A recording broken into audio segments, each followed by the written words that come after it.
Fine. Perfect. Let's get started.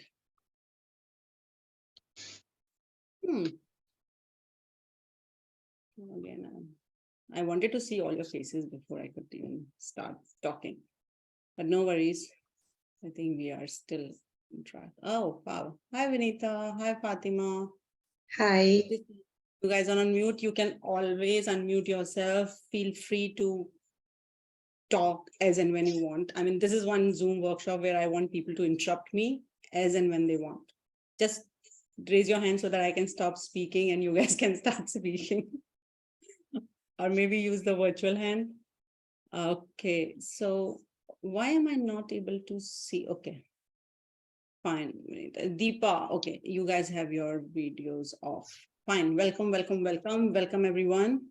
I think we should get started. Perfect. I'm super stoked to meet you guys today. And I just hope that this workshop brings it fullest, value, which is supposed to do. So before I get started, let me start with a personal story. Okay, this is one story which I always start my workshop with, especially when it comes to communication with teens. So I remember I was a teenager, early teen years, and in our school, there was a essay writing competition. And guess what was the topic of essay writing competition? It was like, if you could choose your parents. And I had amazingly loving parents, caring parents, everything was awesome. But if you give teenager this topic to write on, I don't think anyone would lose a second before they start jumping and writing things.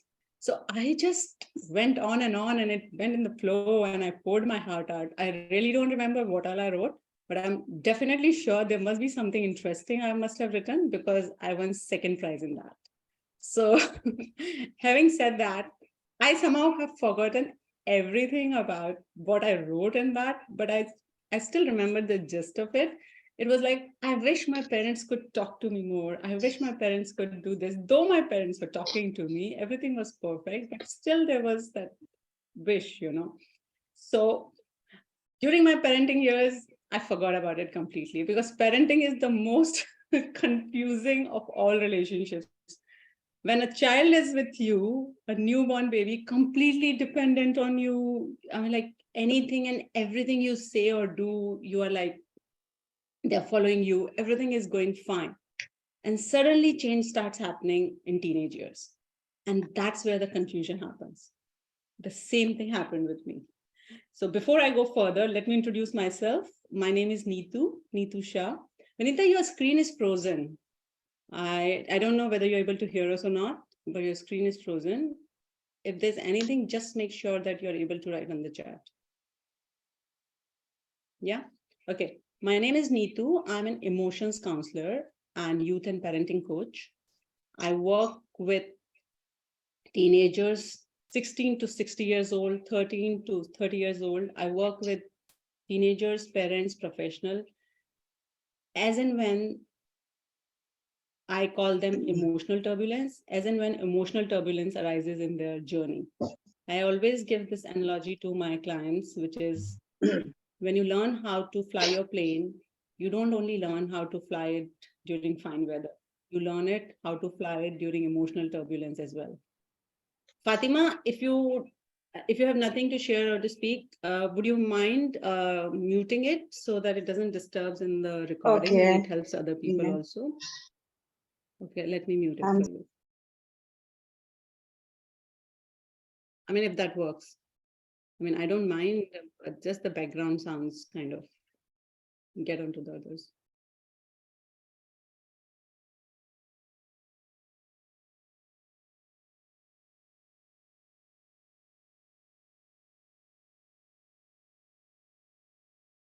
Okay, perfect. Now it looks, I'm just talking to myself because I can't see anyone. Whatever, it's fine.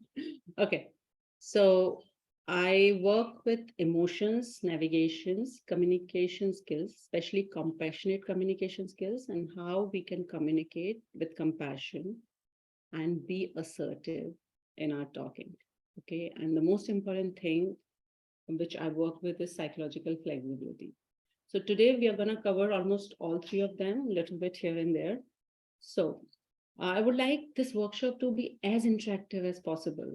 If there is a possibility for you guys to communicate, to talk on mic or to chat, please do so, because the more interactive it is, the better for us, for you, for me, for everyone. So please feel free to message, chat, talk, whichever suits you. Okay. So let's get started, because if you're able to interact, we will be able to get most out of this workshop rather than me alone talking. Yeah. Cool. Let's get started. Okay. So I want to know, what do you think isn't working in our communication with teens? What do you think is not kind of working there? Anyone wants to share? Maybe by chat or by this. Most of the common reasons I get from parents is like, my child doesn't want to talk to me. Does anyone relate to that? I do. Other thing which I get is they don't have time to sit with us or talk to us. Or sometimes it's like, all I get is one word answer. Can anyone relate? Any of your teens have the similar things? Do you feel any of the similar things? Maybe you can just raise your hands, or you can type yes in the chat, if that is something which happens at your household also, because it happens so commonly at my place. I'm busy, I don't have time, or what's there to talk about, kind of a thing. Right? So if this is what it is not working, then do you think it is the problem lies in the teens, or it is just that this relationship needs a revisit? What do you think? Maybe this relationship might need a revisit.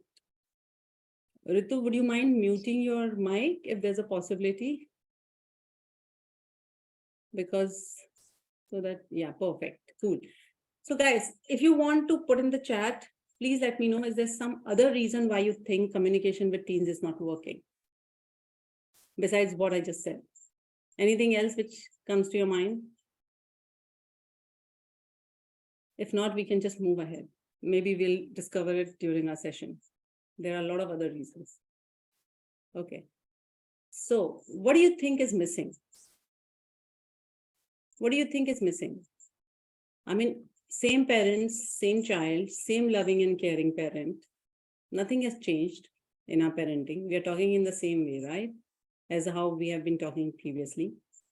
I think I talk to my child in the same manner when I used to talk to her when she was 2 years old, 4 years old, 10 years old. Same.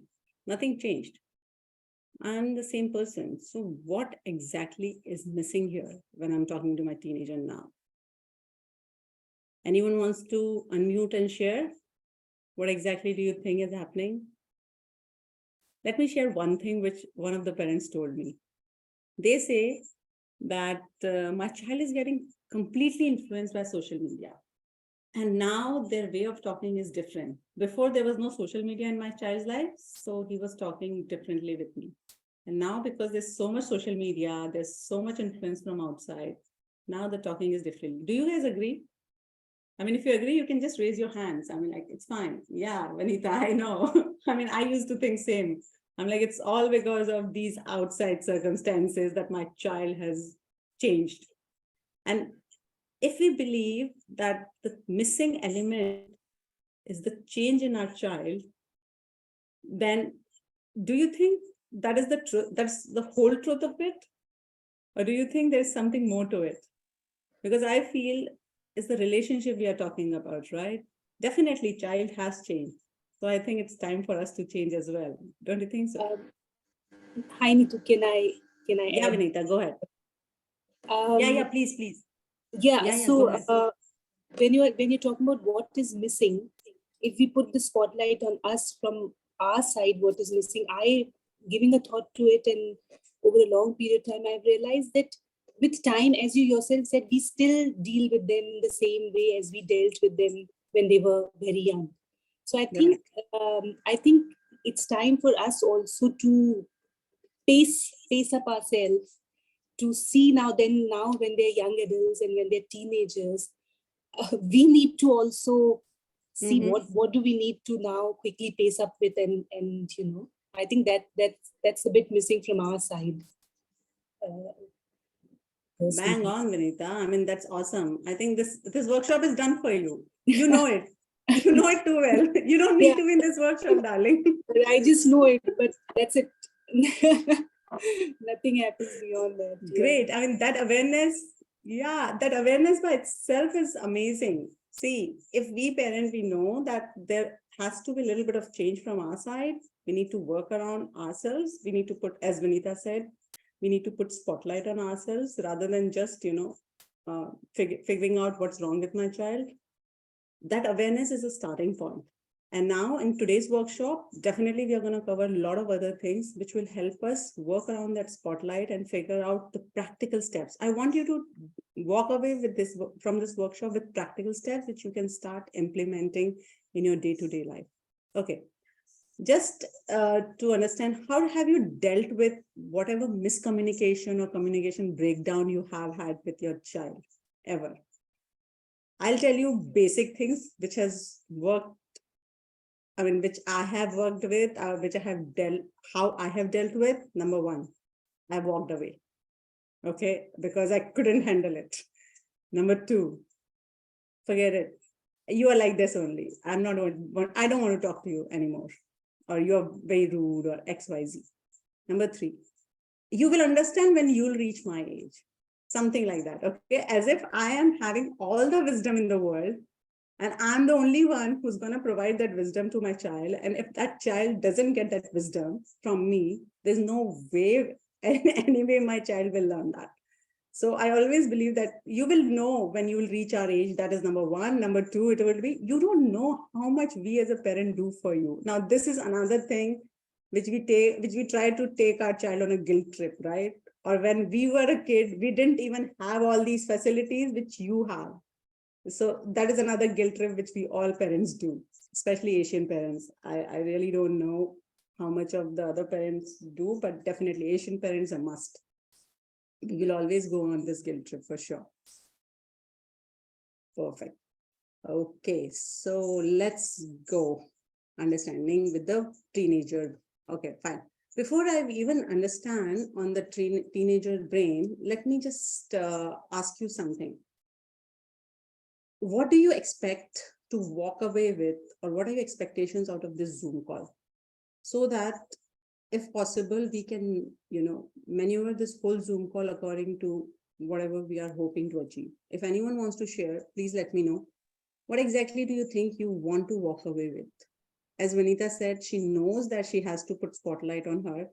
But if I'm right, Vinita, tell me, you want to learn how do you actually articulate those thoughts to your child so that he understands who you're trying to connect. Am I right? Yes, Nitu, you're quite right about it. The purpose I wanted to attend to this session is that we all know we've attended many school sessions and all these years. But what happens is when it comes down to practicing it on day-to-day basis, the moment we get the resistance, the moment we have hurdles, we don't know what to do then. And we sort of kind of get caught up with emotions and that, and then we just leave it. So I really would want points to just take away and work on it immediately, and see the results with that. Yeah. Perfect. I have a different issue. Go ahead. Go ahead. The thing is, my daughter feels that I'm a little partial towards my son. So it's just that we have a better understanding. It's not that I'm partial towards any other child. It's just that there are only two of them, and she always feels that I support him more, and that kind of sibling jealousy is the main issue in the house for me. Got it. So sometimes, like you said, I just walk away because I don't know how to handle it, and I feel I'm doing justice. but Right. from her point of view, I'm not. So Got it. that's one. Got it. Got it. Understood. Perfect. So yeah, we are definitely gonna go into that as well. And anyone else wants to share anything which they would like to do? You're able to hear me fine, right? Any disconnect with the audio? No. Okay. Because I was just trying to make sure that this audio. Okay. Anyone else wants to share?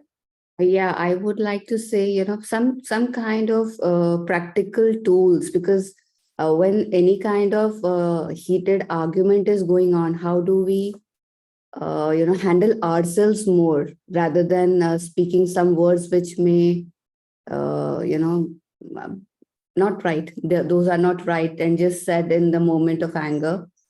Yeah. Yeah. Perfect. Got it. Got it. Cool. So great. Thanks for sharing all that. And definitely we are going to touch base on all of that. And I want to make sure that all of you get your answers. Okay. In whichever, consistency, it's up to you. How do you take it further? But definitely I want to make sure that all of you get answers. Okay, fine. Now, let me just tell you the objective and what exactly we'll be going through in this workshop. So we are definitely first going to understand our teenage, which I think most of us, why it is not broadcasting. Okay, fine, got it. Okay.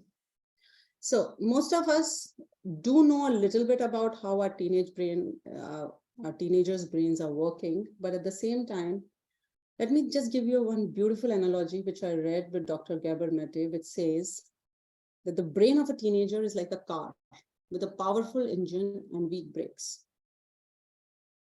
I mean, this is the most profound analogy of a teenager's brain. Because it's a growing brain, because they're developing, definitely their engine, which is basically more of their amygdala, which is all about their emotional brain, all about their reward center, all about their feeling good, that is definitely developed. So for them to getting indulged in activities which are related to emotions is pretty easy. But when it comes to weak brakes, which is more of the rational brain, the prefrontal cortex, the decision-making brain, that is one place teenagers struggle with. And guess what? This prefrontal cortex takes good amount of time to develop. I mean, science has proven that it is almost in the age of 25 to 30, it is still developing. So, and that can be easily seen all around teenagers when they are able to make very irrational decisions. They're able to, take risks without even understanding what is the, what are the consequences of it. And we all have seen that in our own teenagers as well as with our teenagers. So powerful engine is more like the amygdala, which is the emotional brain, and weak brakes are more like prefrontal cortex, which is the rational brain. Now, this is the brain Dr. Dan Siegel works around with this brain, model. He says, this is your prefrontal cortex and this is your amygdala. So amygdala is fully developed. So everything is with the emotional thing, right? And whenever we talk to our kids, whatever we are telling, in that heat, when we are having discussions and all that, we are talking from our prefrontal cortex. We are talking from our rational brains, right? Do you agree? I mean, like, let's say if your child is arguing for, I want to go out in the night. Okay. Now we talk from our rational brain, which is, it's dangerous. I don't know how you're going to come back home. Anything which is rational, right? Anything which is making like a practical, rational decision-making, call whatever it is. But that is what we are trying to reach to this brain. But this brain is still developing. The prefrontal cortex is still developing, and amygdala is all fired up, emotional, right? And we as a parent, we need to first reach to this place before we reach here. Does it make sense? Does it make sense? That we know that our child's, if we take it as a powerful Ferrari, which is just zooming, okay, it has very weak brakes. It is not able to hear the rational thing, but we constantly keep on putting that rational thing to him, not working.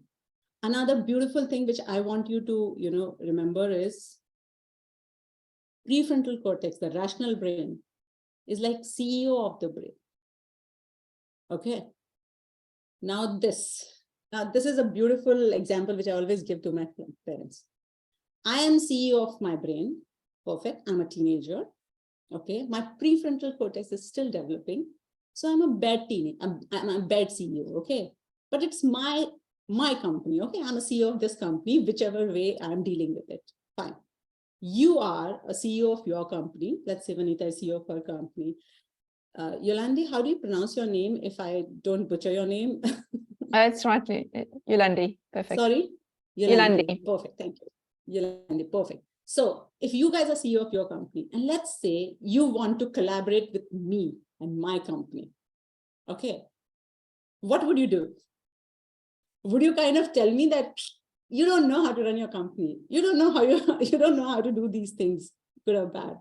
I'll be like, I don't want to collaborate with you. I don't want to listen to you. I'm fine with the way I'm dealing with myself, right? My life is my company. I'm CEO of my life, right? I'm CEO of this brain, my prefrontal cortex, whichever way it is developed, undeveloped, I don't give a damn. I'm just going to run my life the way it is. If you want to reach me, you have to reach me through my emotional context. Any of this making sense to you guys? Good. I was like, otherwise we are just gonna be, all messed up in our brain and we're like, what is going on? Where is the prefrontal cortex and where is the cortex here? So that might just get, okay, cool. So now, any one of you are into business here or are into professional, settings where you have tried to collaborate with people, where you have tried to, make sure that you both come on the same page and have a win-win situation. Any one of you here? No? Okay, no worries. Let's go ahead with the other analogy of the CEO of the brain and try to tell me that I am a CEO, you want to collaborate with me. Would you want to give me the reasons why I should collaborate with you? Or would you want to know my reasons? Like, for example, if you want a teenager to keep room clean, right? And if you give your reasons to him, do you think CEO of his brain is willing to listen that hard? No way. But if you understand what could be teenagers' reason to keep the room clean, then there is a possibility, then that teenager might hear you out. Do you agree? One more thing about teenagers, which I always tell parents, is they give us very little time. They will just fly up the nest in another few years, right? And at the top of that, they know our game very well. They know it. They have seen us, talking to them in a particular way. They know the moment I tell my daughter, hi, baby, how are you doing? She's like, what do you want? They know your game in and out. Okay. So let's do a little exercise before we jump on to the next thing. Let's say if your teenager has to describe you, and Fatima, you take your daughter into the picture, not your son, because you say it's your daughter who feels that you're partial to her. So please take her into the picture and think. If your teenager has to describe you, maybe 1 or 2 words, please don't put loving and caring. Not allowed. What do you think they would describe you as? I mean, besides fun loving, besides loving, caring, this is something which they would. But if they get a free chance to describe you without any filter, what would they do? I'll tell you what my child describes me as. She tells me I'm a stone. She tells me it doesn't bother you if I'm crying or I'm hurt or something. You're like a stone. And you're a bit too over-indulging, or you're a bit more than what I want, like more advising, more giving me knowledge. I can't help it. It's pitfall of my profession. I keep on talking. So she kind of says, I don't want you to talk when you are with me. What do you think your teenagers think about you? If you would like to share, maybe one word.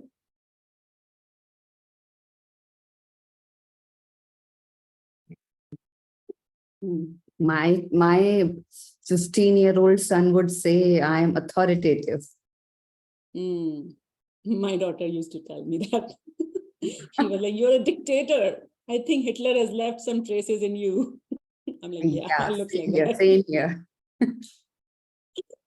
I used to tell that to my mom. And in fact, my mom has the same date of birth as Hitler. So for me, it was like, yeah, you are Hitler only because you have the same date of birth. Authoritative because they feel that we don't allow them or we don't give them that space to do what they want to do. Is that so? Yeah, could be. Could be. Yeah. Yeah, at least in my case, it was like that because she's like, I'm never exploring allow it. them.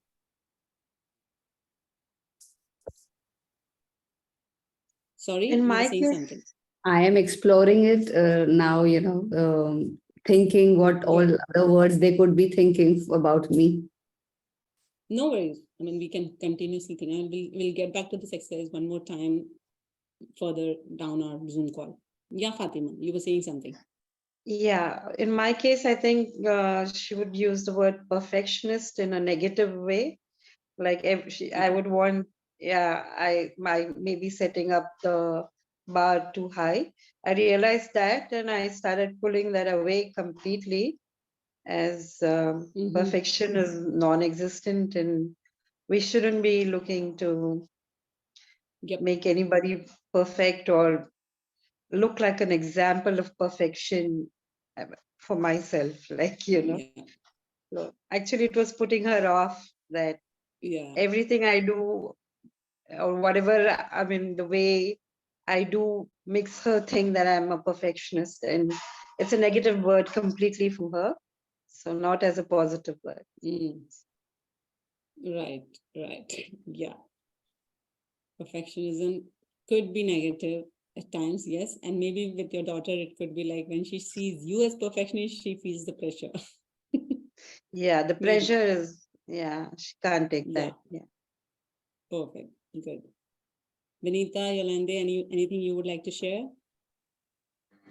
Hi, I would Neeta. probably say, oh, sorry. It's okay. Please carry on. Sure, thank you. She'll probably say that I'm strict and that I don't give her the space to make mistakes or to do her own thing, So she thinks I'm the strictest parent alive. I think every parent has heard that word somewhere down the line, maybe in the teenagers for sure, I'm sure. Yeah, Vinita, you were saying something. I think it's similar to as Yolanda say that my daughter also thinks I'm very strict and judgmental. Judgmental, yes. So I've realized this when she's gone now. She's flown the nest, and I realized the repercussion of that is they don't share things with you, which is really difficult when they go away. So I think true. Yeah. I should have, if I would have known, I would have worked on that. Yeah. Yeah, but we can always work now And from where we are. Yeah. And I have a 16-year-old son.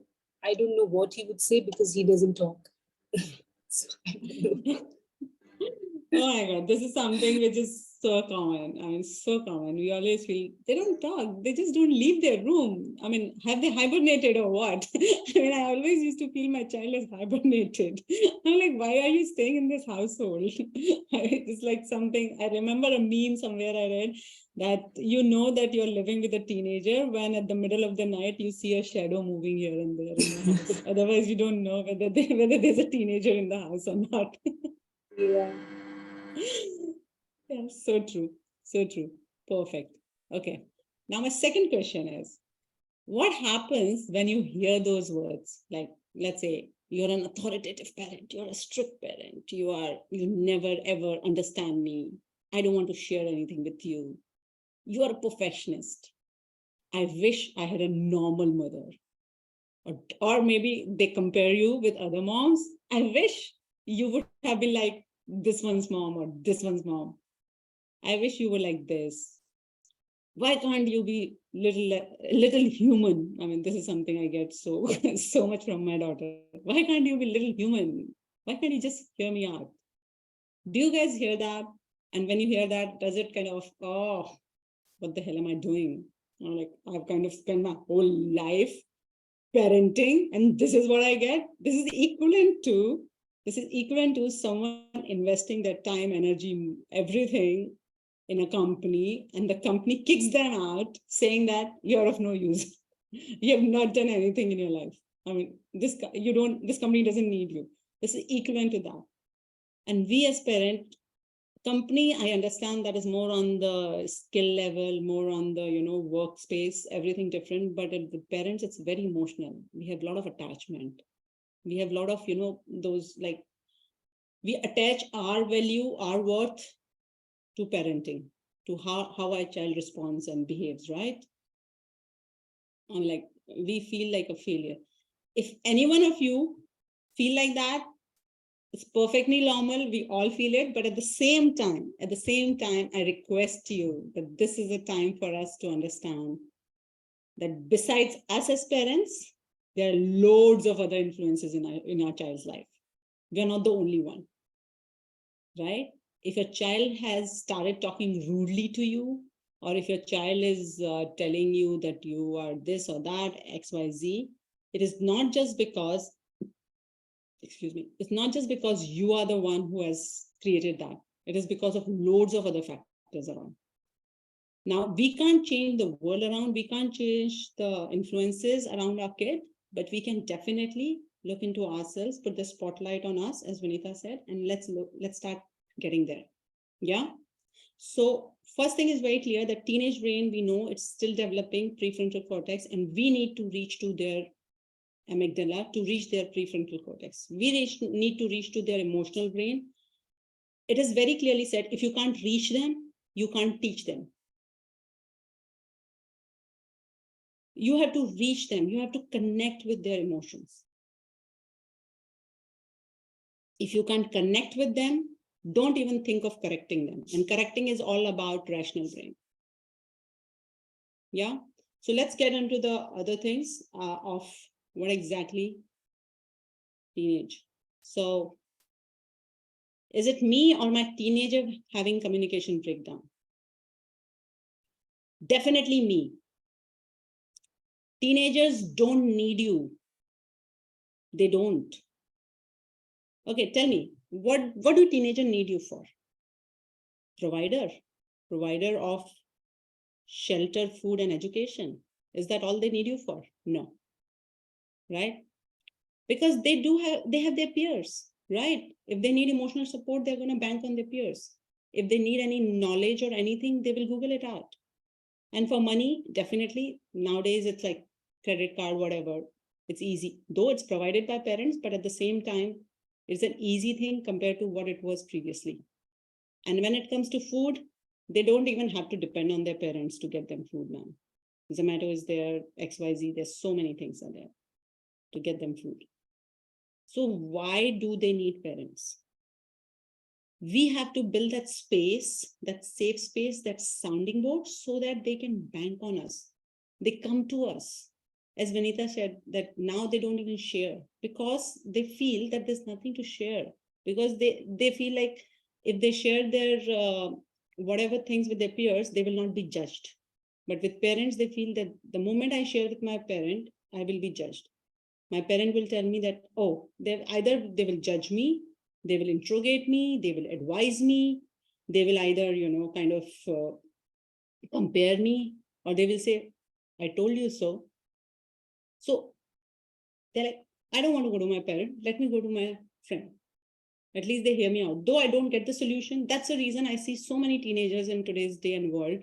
I feel so sad. I'm like, your parent has wisdom. I'll tell you an example. There's one child I'm coaching, 14-year-old. Her father is a professional banker. I mean, he's into investment banking, and he tells me, Neetu, every day and night, I am having such, teammates to work with, colleagues, and everyone comes and tells me that I'm such a great motivator. I motivate them to work, to connect with me. They want my knowledge, my wisdom. And the moment I come home, I try to motivate my child to study. My child just walks out of the room. He doesn't even bother to talk to me. And I feel like, what exactly is difference here? Where exactly am I not going? And that child is talking, when he was telling me only one thing. He was like, I don't want my father to tell me how to do things. I want him to hear me out first. And that is something which I think we all parents miss out on. So it's we who is having communication breakdown. It's not our child, number one. Number two, the first law of communication is listening. It's definitely not talking.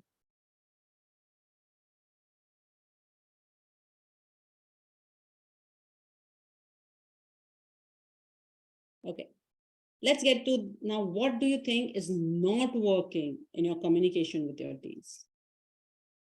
Some beliefs, some past patterns, some preconditioned parenting. When I say preconditioned parenting, it is actually the way we have been parented. We generally parent the same way, the way we have been parented. Do any one of you hear your mom's or your dad's sound or tone or some similarity when you are talking to your child? Do you ever feel like, I mean, this used to happen to me a lot, and I had to be very much aware that, oh my God, my mom used to talk exactly the same way. Did any one of you happen for to me it was there. notice that? I got That aware how of it. preconditioning. Yeah. Mm-hmm. And I tried to modify my behavior. It was sometimes I used to feel, is it me talking or is it she talking or he talking? Yeah. I mean, a lot of times I'm like, when I had a heated conversation or argument with my child, and when I walk out of the room, I'm like, it was exactly what my mom used to tell me. I said the same words. How? Why have not I grown from there to here? I'm saying the same thing. So yes, awareness, yes. It makes a bit of a difference. And beliefs. Beliefs is something which I always want to spend good amount of time when I'm working with parents. What do you believe should happen in your communication with your child, which will make you feel that now everything is cool? Number one, tell me if I'm right or wrong. My child should share things with me. Do you agree? Yeah. If only my child could hear me out, because I'm telling for my child's good. It is for his own good.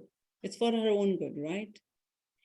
Number three, if I don't tell him, who will tell him? If I don't teach him, who will teach him? Like, to be respectful to elders, or to be, keeping room clean, whatever.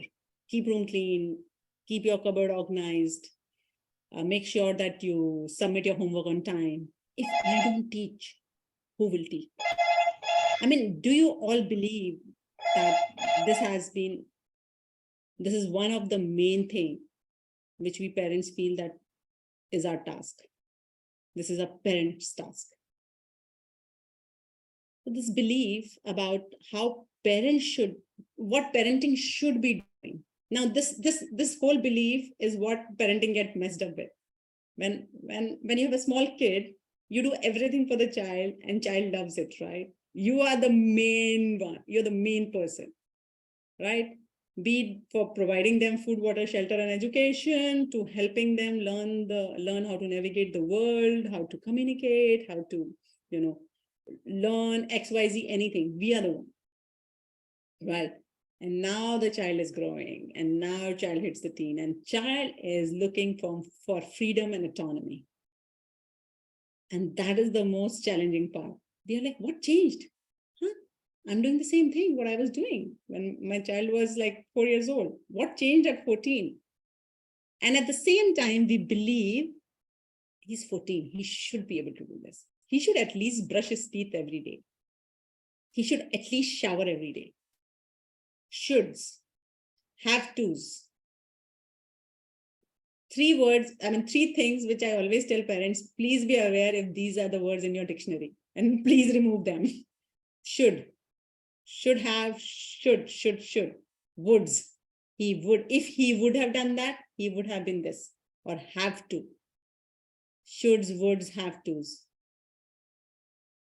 Could also can be there if you could. So once, if you keep these 3 things in your dictionary, then there is a huge chance that your child will be like, I don't want to talk to you. Sorry. And if I tell Vinita right now, let's say, for example, forget about, she's not a teenager, neither am I. But at the same time, if I tell Vinita, you should learn Chinese. It is for your own good. You have to. You need to. What happens, Vinita? You'll be like, I don't want to talk to Neetu. I don't want to talk to her at all. Why is she forcing me to do things, right? We believe that we are the ones who are going to show them the path. I remember a father coming to me and telling me, I'm the one who has to course correct right now. If I don't course correct, he will go in the wrong direction. I'm like, it's good to believe that you have that power and everything, but use that power to course correct by walking on the path with him, not by sitting at a place and course correcting him. That do this, do that, do. Try to understand why he's on that course first. And then see if with him you can course correct. He is the CEO, he's the driver of his car. Okay? His car brakes are weak. But if you want to use the side brake, and if you're if you guys have done the driving instructor car, there is another brake with the driving instructor, right? If you have learned how to drive the car, there's when the cars which you use for learning how to drive, the driving instructor have a brake also. So it's not that the driver doesn't know where to put how to put the brake, but the driver doesn't have that understanding of when to put the brake. Okay. So at that point, the driving instructor helps them. But if every time driving instructor is only putting the brake, okay, not allowing the driver to put the brake, would driver ever learn how to drive the car? There would be accidents for sure. Never ever they will learn how to drive the car. So we need to first understand, whenever I'm speaking, okay, this is one thing which I always say, whenever I'm speaking, number one, is it coming from, as Fatima said, she could understand that this was her mom talking or her father talking. If you can be aware of that. Number two, is it really true? To question one's belief, the best sentence, if I have to give you one sentence to remember, that whenever you talk to something and something is not working between you and your teens, ask yourself, is it really true? I'll give you an example. If you are on screen all the time, you will never get good grades. Is it really true? Really, really true. Number one, the person is 24/7 on the screen. Number one. Number two, the person doesn't feel the responsibility that he has to do the work. Is it really, really true? And number three, how do you know that by studying for whatever amount of time, the person won't be able to, give exams properly? How do you know? The same way, parents always tell me, my child is always on video game. He's into video games. And my question to child is, do you really think video games are spoiling your child? It's like, yes. I'm like, really, really true? Yes. Fine. Tomorrow your child is not going to play video games, and from tomorrow he's going to be as obsessed with chess as he's with video games. That would be okay with you? You're like, yeah, perfect. Why? Why not video games? Please help me understand. He's like, in video games, they're killing, they're, killing, I'm like, but in chess also you're killing, aren't you? In chess from the start, you're killing. If any one of you know how to play chess, you just want to kill. Your whole goal is to make sure that you kill that king. I mean, you kill the whole army and then you kill the king. I mean, don't you know what video game is doing to your child? It is helping him build strategy. It is definitely helping you collaborate with other people. Unless and until you're able to understand what is that video game giving to your child and you're going with your beliefs, how would you come to a place where you're able to communicate with your child and understand? Yeah, Fatima, go on. Just one difference. I play chess all the time. Yeah, basically you play chess for strategy, and there is no, I mean, visual effects, and there aren't any music and traumatizing visuals that come as they come in some video games. I I'm not agree. for all video games, but some video games can affect your rational thinking and Yes, can yes, cause, I agree yeah, with that. I'm not against video games. I always gave them time to play video games, but there are some very violent. Chess is maybe Yeah, about killing, but there is nothing visual about it. It's only a yes, yes, yes. strategy, and it's a strategy to win and conquer, not to kill. Right. Kill is just basically a strategy. Yeah, So yeah. because I am a chess player and I have a lot of love for the game. So I thought that it's Yeah. not the same as any other No, video no. game, Yeah, no, I especially agree. some, I agree. Good that you brought this up. Yeah, good that you brought it sorry, up. But at the same sorry, time, one but thing which I yeah, really admire, one thing I really admire what you said is it's about strategy, right? yeah, And the same true. thing goes with video games as well. And I agree with that some video games has a lot of this visual effects, which could be, affecting the rational brain of the child. But that's the place where parents have to come in. That's the place of parent have to come in with compassionate communication, try to understand the child's need to play and see if there is a way for you to come to a space to understand and put your feelings and needs also across. So we are going to take it further and we are going to explore this also. Yeah.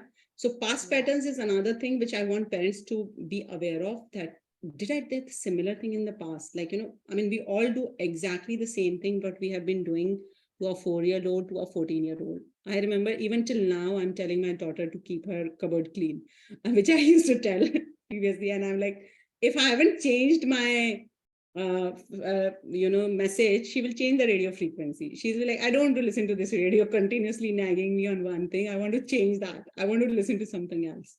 So I need to understand that if I say this, my child reacts like this, and then I react like this, and then this happens, then this is a pattern. And who's going to break the pattern? Not child, please. Don't even expect child to break the pattern, and they don't even want to, number one. Because for them, as I said, they don't need you. We need them. We need to hold on to our kids. And to top that, they are giving very less window, very small window for us to break that pattern. For us to break that pattern. So that's a place where I always request parents that please hold on to your kids. Okay, let's get on to the communication with our teens now. What do you mean when I say communication with teens is not a two-way street? Let me tell you what I mean by that.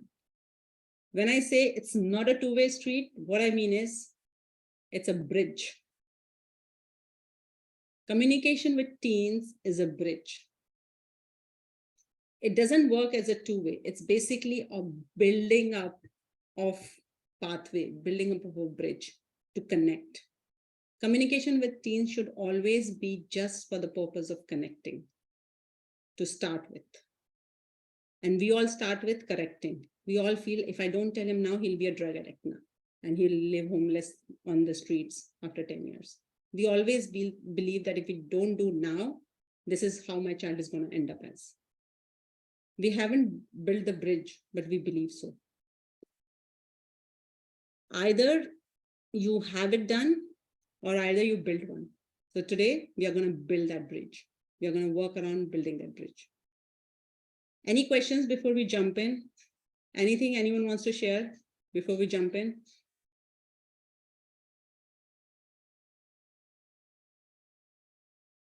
Okay.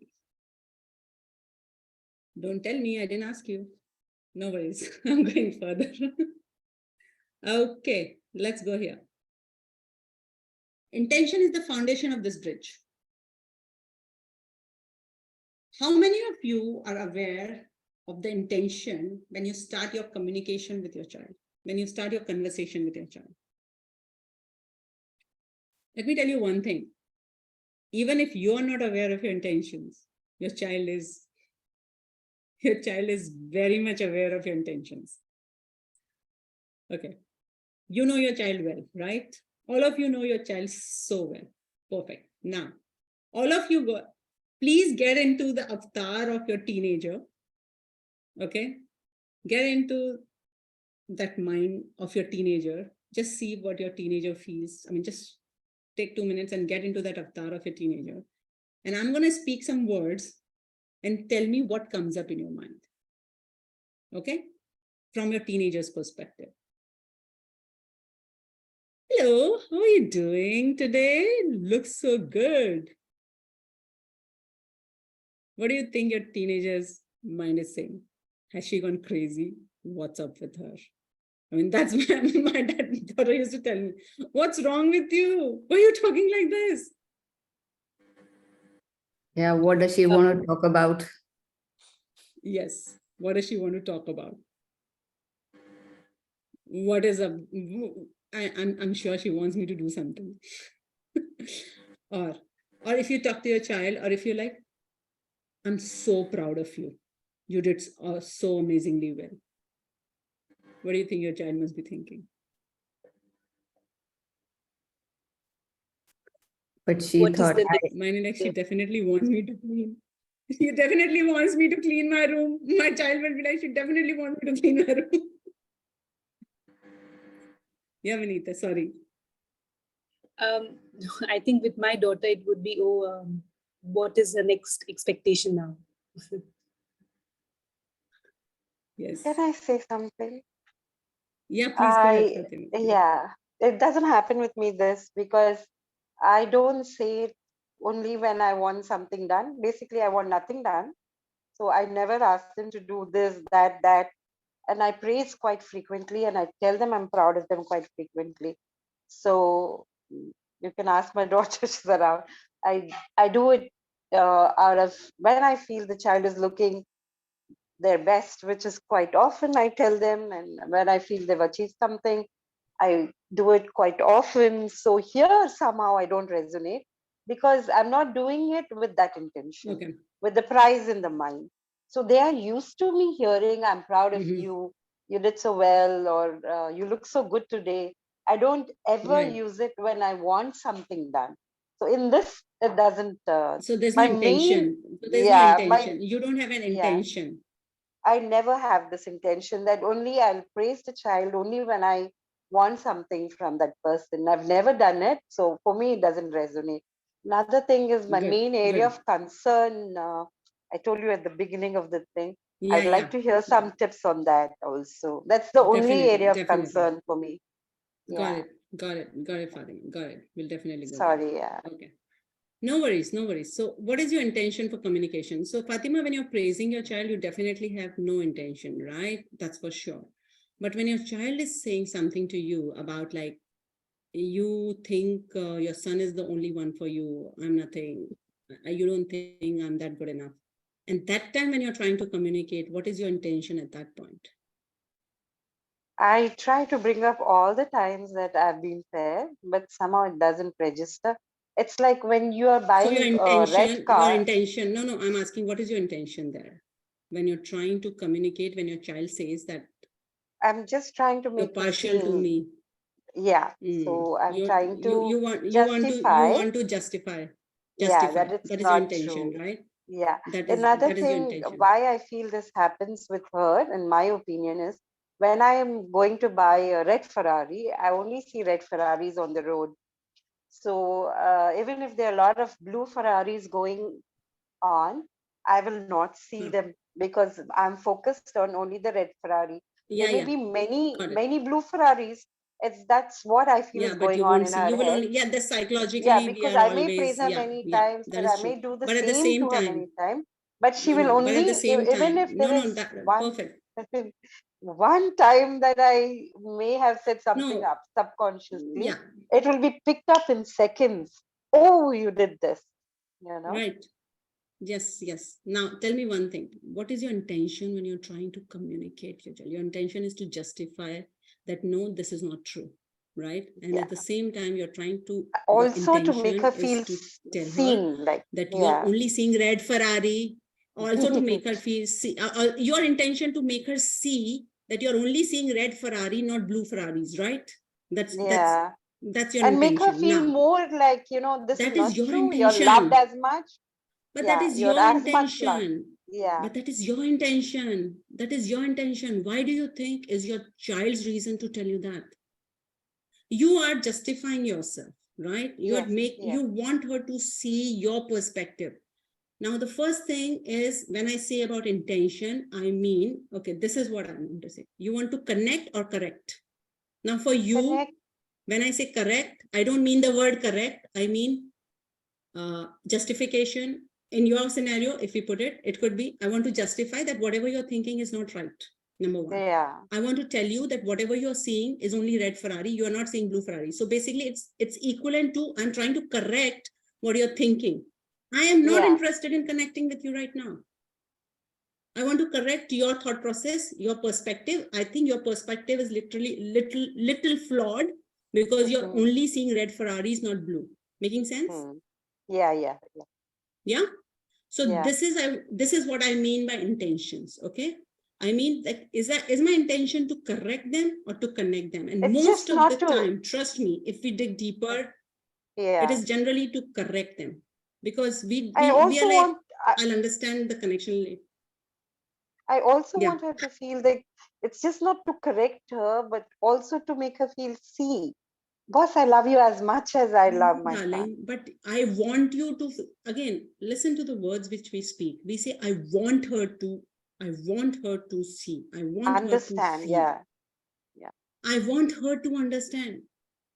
These are your wants, darling. These are your wants. Okay? So we are still in that correcting mode.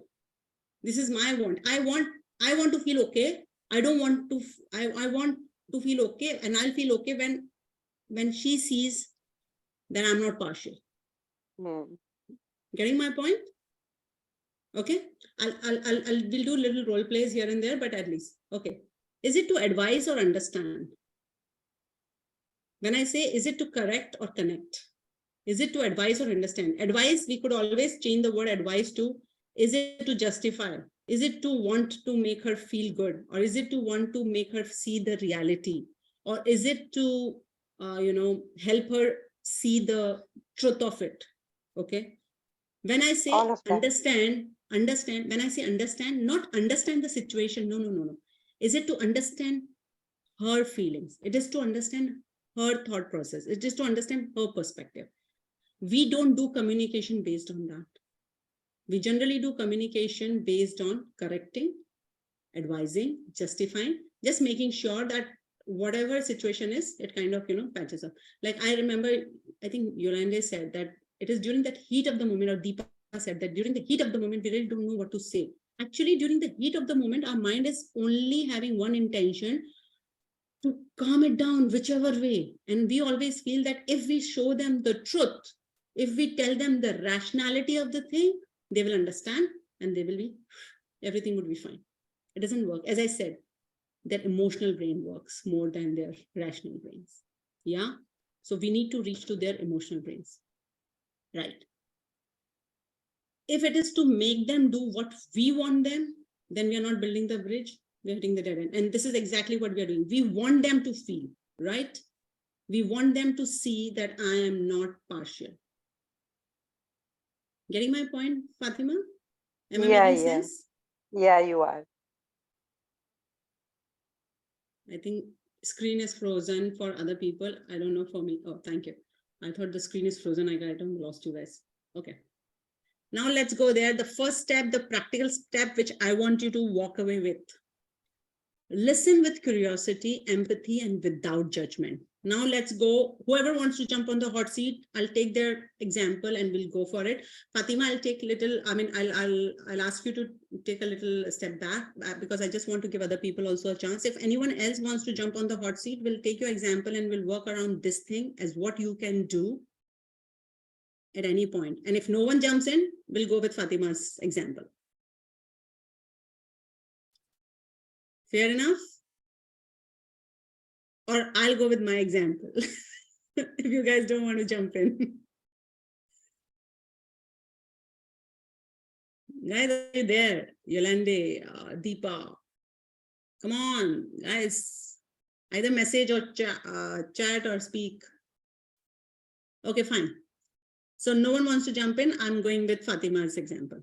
Good, Fatima. Are we good to go? Ready to jump on the hot seat? Perfect. Now, Fatima, you're going to act exactly like how your teenager says. And I'm going to act like Fatima. And I'm going to try to listen with curiosity, empathy, and judgment. But before I go ahead, let me tell you what is empathy. Empathy is just trying to, is not walking in other person's shoes. It's trying to understand other person's perspective.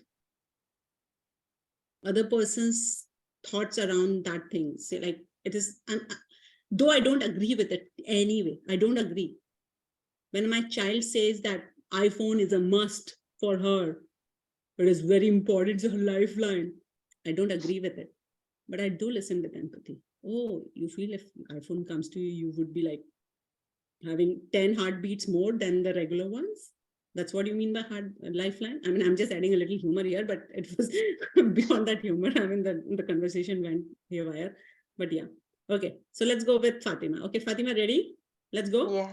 Okay. Yeah. You say exactly what your teenager says, and let's see if I have to listen with curiosity, what will I say? And if I have to listen with empathy. Oh, so Go. your mother raised you up so you girls can do the house chores. So the boys don't do any house chores. So you're implying that even I should be the only one helping you out with laying the table or filling up the glasses. You never ask your son to do it. He's the prince of the house. He doesn't have to do anything. And okay, let's just say that's the cue. I mean, Oh I my have house God. help. Looks like Luckily, there's I so have much house going on. help. Oh My Lord. daughter I mean, doesn't when I need to hear you do, say that, darling, and she yeah, doesn't I need to understand. do. Let And me just help you understand that if you have to listen with curiosity and empathy and no, I got the point. It is just the point I wanted. So I just want to make the point, like how you would respond if you are listening. So anytime when you guys are in heated argument, anytime when your child says anything, you never listens to me or you never do that. You listen with curiosity and empathy and judgment. Let me say, without judgment, let me say, how do we do it? Oh my God, when you say that, it looks like there's so much going on your mind. Yeah, when you say that, every time I'm asking you, oh, I didn't even realize that I'm asking you all the time. Oh, but you're always so asking me only. I You never know, ask I him. know. I mean, like, I know you're telling me now. Now I'm trying to understand. I'm really curious. Like, when you hear me ask only you, what must be going in you?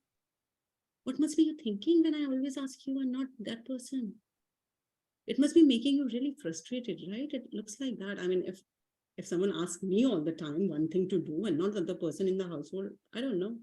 It might be. But this is not the case. I mean, Just to bring in that the might truth. have taken a. That's not the truth, but that's the truth in her head.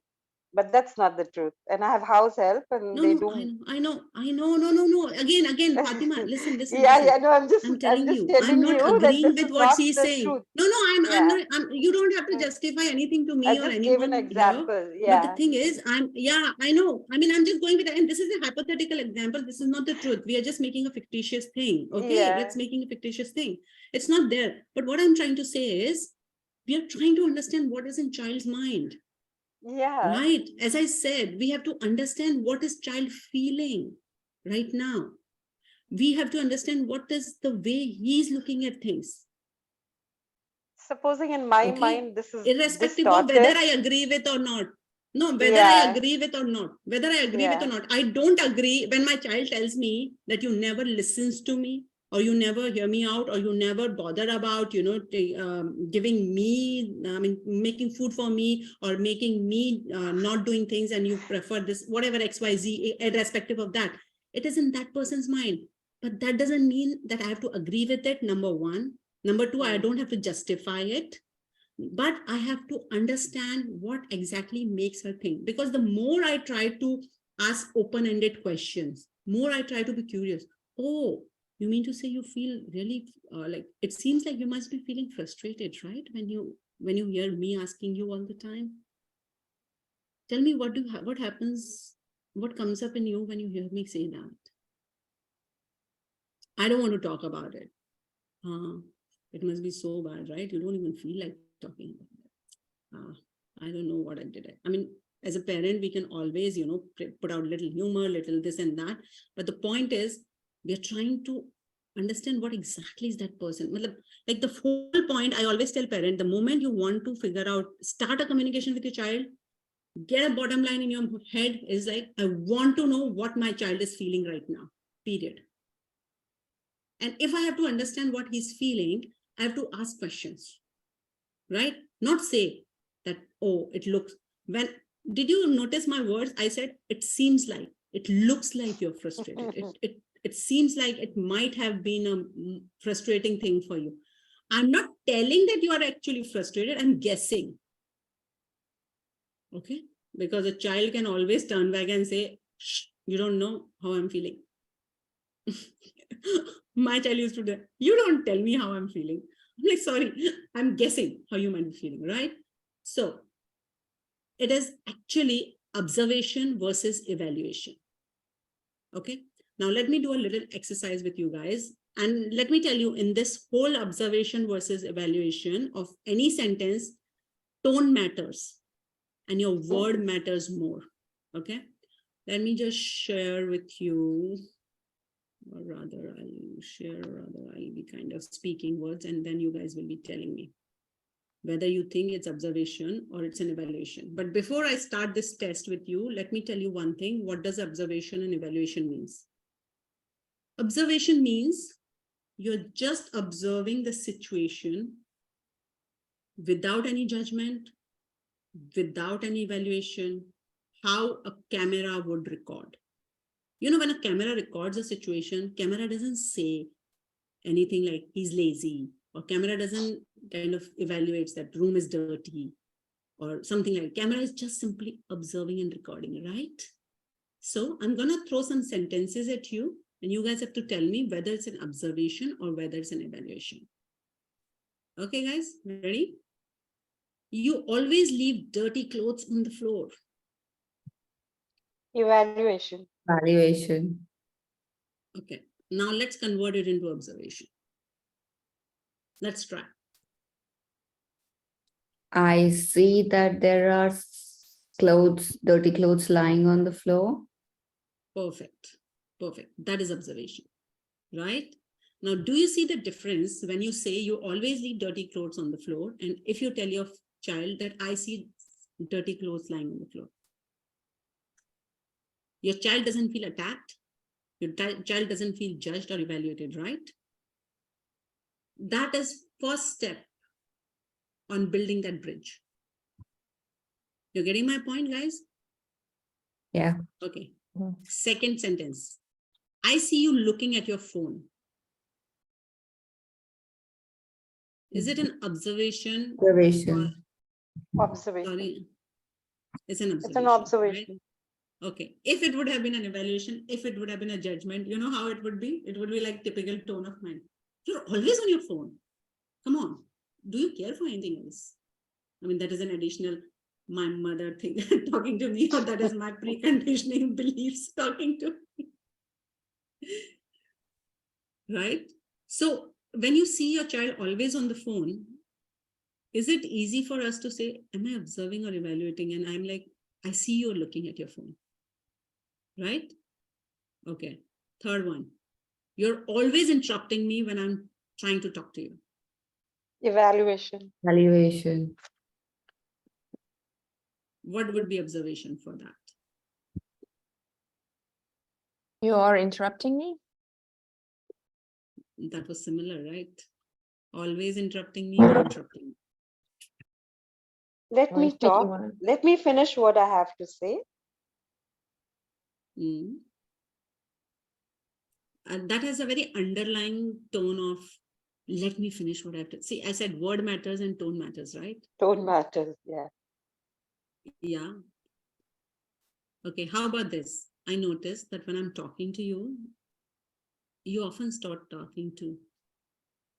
Would it be okay if I finish before we switch to you talking? Does that look more like an observation and a request? Yeah. Maybe you don't have to even do the request. I mean, we can always figure it out later, but we can always do the observation. I notice, right? Now, this is something, Fatima, I want you to relate to and tell me. I'm so proud of you getting an A on your test. Not necessarily I'm proud of them achieving grades. Both of them were very high performers, and some family Yeah, crisis but when you say pulled them that, down. does it looks like, yeah. But when you say something like that, does it look like an evaluation to you or observation to you? As a Hopefully, camera, yeah. what But are the you going to do? joy, I think if I give it as just an observation, there's something like a joy attached to evaluation. Like when I give Okay, an I'll tell you exam, what. Yeah, when I give yeah, an exam, if I'm just observed and not evaluated, then I would not feel justified. But right. if I'm evaluated in that moment and I'm told that, yeah, you did extremely well in that exam, Fatima, Yeah, I think you can set an example to other students in the class. So then I right, feel, oh, right. yes, I've been motivated also now. So depending on the circumstances, especially Got it, something got like, it, yeah, got it. I'm sorry if I don't agree with you, but this is, I feel in certain Okay, fine. circumstances, No, evaluation is it's a must. perfectly fine. It's perfect.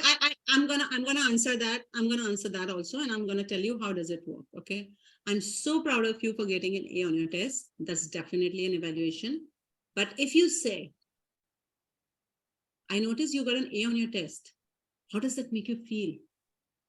Okay. I am noticing, number one. I'm appreciating, but before me appreciating, I'm asking the other person's feelings. Okay. How does that make you feel? And third thing, I'm praising, which is another one which I'll do. I would be praising not about what you did made me feel. No, I would be praising their character. I would be praising their hard work. I would be praising their, personality. I would be praising those things rather than the outcome. Okay. Now, this is a psychological principle which says, I mean, if you have heard about growth mindset, and if you have heard about motivational interviewing, it says very clearly that as long as you praise your child on the process, on their character, on their, what is the qualities, characteristics which made them achieve those things, like hard work or the focused, working hours, XYZ, whatever, rather than just on the outcome, then there are huge chances that the growth mindset of the child would help them go through life's ups and downs, because lives will have ups and downs, right? Not always you'll get A grade, right? But at the same time, even if you get C grade, but if you have done that hard work, and if you're praised on the hard work, then there is a huge possibility that you might jump onto the A grade in your future. Okay, this is what in psychology it is called NAP, N-A-P, notice, appreciate, and praise. Okay. Notice, I notice. So that is equivalent to observation. Okay. I notice you got an A on your test. Appreciate. Appreciate is always trying to appreciate their feelings. How do you feel about it? Okay. Third is, it seems like you have worked really hard, and that must be so much pride moment for you. Make it about them. Make it about them. It is their victory. It's not my victory. When my child used to win badminton tournament, I always used to say it is about her, not me. I mean, I was a support system, but no. Okay, let's move on to the next one. I'm just giving a Notice, little bit of a appreciate. practice here. I Guys, just, please introduce sorry, NAP, notice, appreciate. and notice, appreciate, and praise. Praise. Praise. P. Okay, thank you. NAP. Nah. Okay. Praise is more about praising the process, not the Them. outcome. Never praise the outcome. I mean, got it? Because we all are so used to praising. I noticed that basically- you came home later. I noticed that you came home later than usual. I mean, this is especially for college going kids who are always like, ah. What is this? Observation or evaluation? Can we see the tone again? I notice. See, listen. I noticed that you came home later than usual. Observation. Observation. Perfect. Perfect. If it would have been an evaluation, it would go like, you never come home on time. Yeah, something like that, right? The last one, you are being lazy by not doing your homework. Evaluation. Evaluation. Perfect. Let's convert it into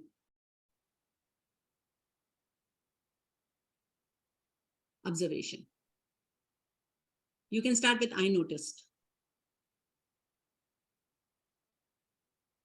I Shall I noticed repeat the sentence? But you've yeah. got a lot of homework. Hmm. It's like an interrogative. In No, my I opinion, noticed. When do you Okay. intend to do it? when you leave it Okay. hanging like that, it becomes an interrogation. Okay, fine. So now in all this thing, as I said, tone matters and word matters, right? Now, how about this? Tell me, how does that sound to you? I noticed that you haven't started your homework yet. Does that sound More as an like an interrogation? Observation. Observation, More right? So, and this is something which will take for us to learn, but at the same time, master. if we are aware that am I observing or am I evaluating? Am I kind of, you know, is it like a camera? This is one analogy which I always give my clients, like, please think you are observing like a camera or not. Yeah, that is something so important. Okay. Now, remember, tone matters and word matters. I have seen parents saying that, and they come back to me and say, Neetu, I was observing only, but he still got frustrated. I'm like, how? He's like, I noticed that you haven't picked the bag from the floor. I'm like, yes, that definitely will frustrate anyone, darling. No, you're not the only one. Okay, that we have done. Okay, this I have already talked to you about. Shoulds, shouldn'ts, must not, have nots, ought to. Try to avoid these things at any time in your conversation. And if you ever get these words, like you are like a strong urge to use these words, ask yourself, where is it coming from? Is it coming from my belief system? Is it what is helping me connect with my child? Or is it just me being in my ego and in my belief? The ego is more like, I'm the one who's gonna make her see that there are blue cars on the street, not only red cars. I'm sorry, Fatima, I'm taking an example, but please don't feel offended. It's just that I'm just taking example. It's nothing personal, okay? I mean, I would rather take my example. I mean, I've done that to my child as well. Okay, now, the most important part.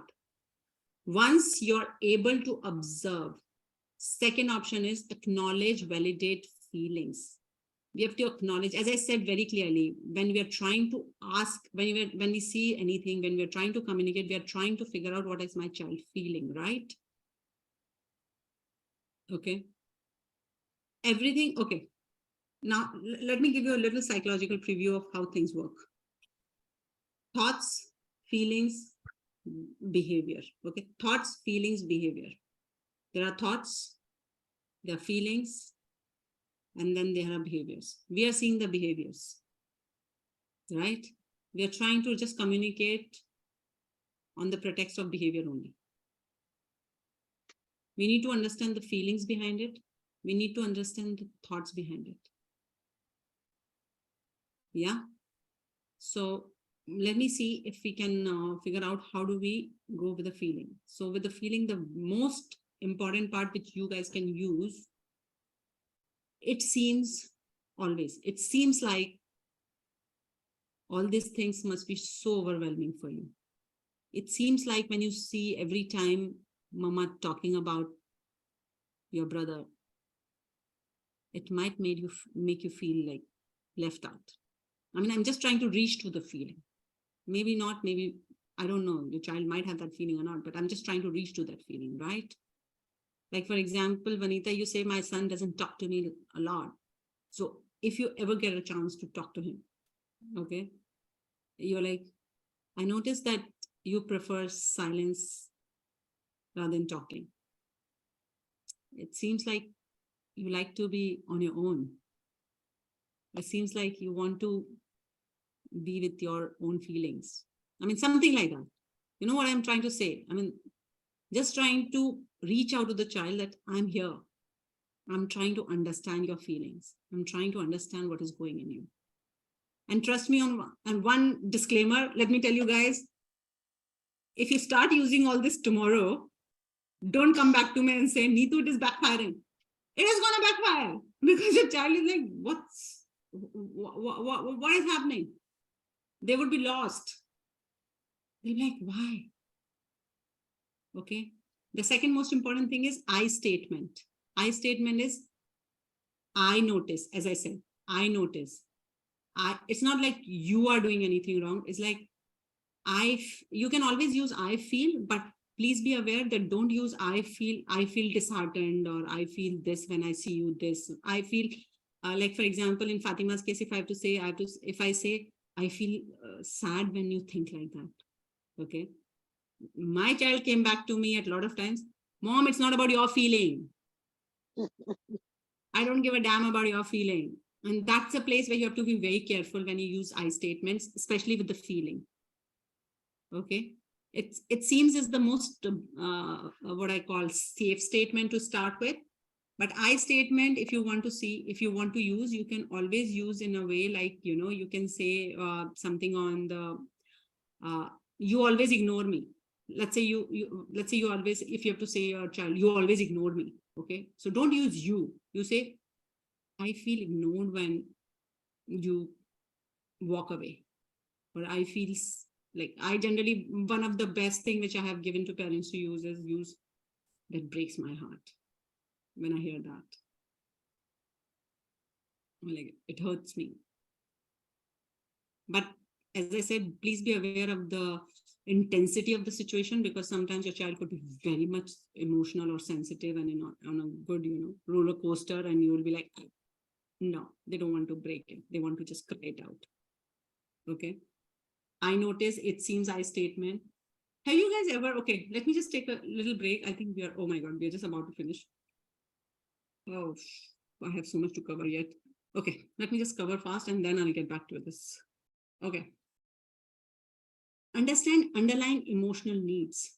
We are humans. We always act and behave to meet some of our needs. Okay.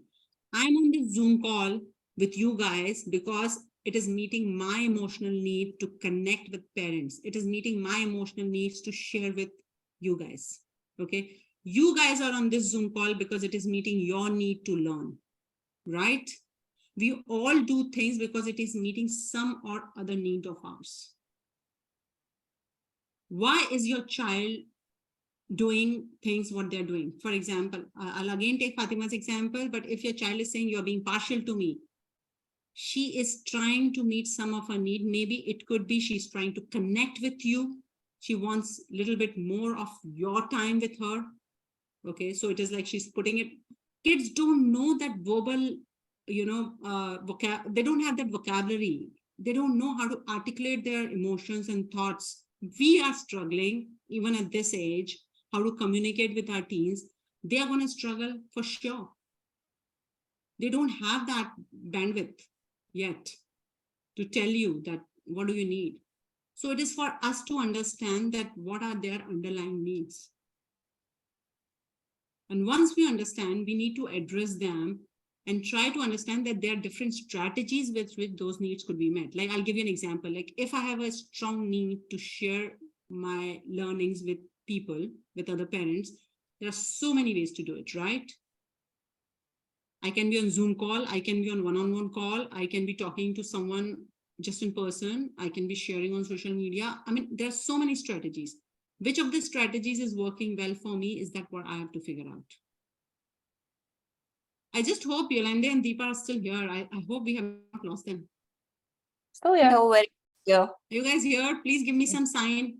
Perfect. Thank you. Thank you. Okay, I think we have lost Ritu. Okay, yeah, no worries. Okay. Now, this is something which is most important aspect of compassionate communication when it comes to teens. You have to work together to collaborate and negotiate to come on a common ground. Very important. Very, very important, especially when you are having differences of opinions. When you have two different perspectives about something. I'll give you a very good example of my child wanted to go abroad for studies. Her father was not at all ready for that. Okay. Two perspectives, bang opposite.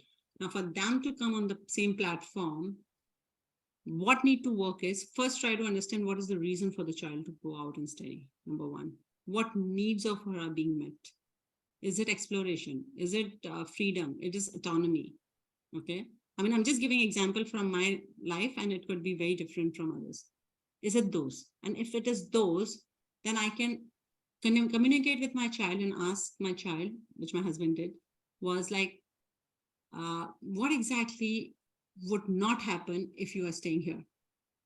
Very clear answer. If I'm staying here, I'm not able to explore myself in a better way. I'll always have you guys around me. I'll always have that safety in that cocoon of yours. I want to explore everything on my own. Fine. So does it require you to travel only, or you can stay somewhere here and do, I mean, see, there are different strategies to meet those needs, right? So we are trying to figure out, is there other way? We can put it across to our kids.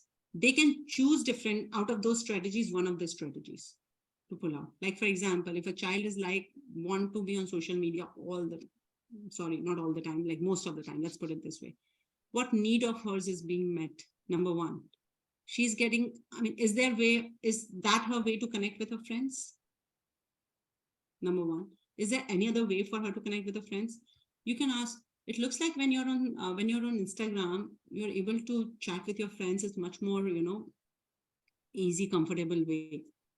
Do you think there's another way of talking to them? I mean, do you think we can invite them over for coffee and we can have some fun games? Would that work for you? No, I think that's too boring. They don't want to play board games. Board games won't work. How about games on online games only? How about we play online games with them?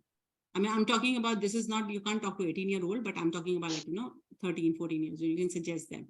Would that work for you? No, it won't. I like, this is one thing which I tell parents, like, I want you to close the TV in half an hour. No, I want to watch it for 2 hours. Now, this is a place where parents need to have compassionate, consistent boundaries, which is like, acknowledge their feelings, validate.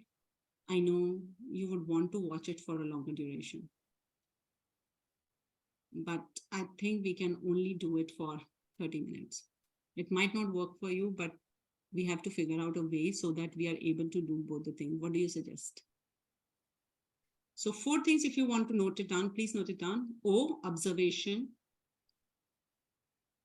Validate and acknowledge their feelings. F, O, F, and R. This is the 4 words. O, observation.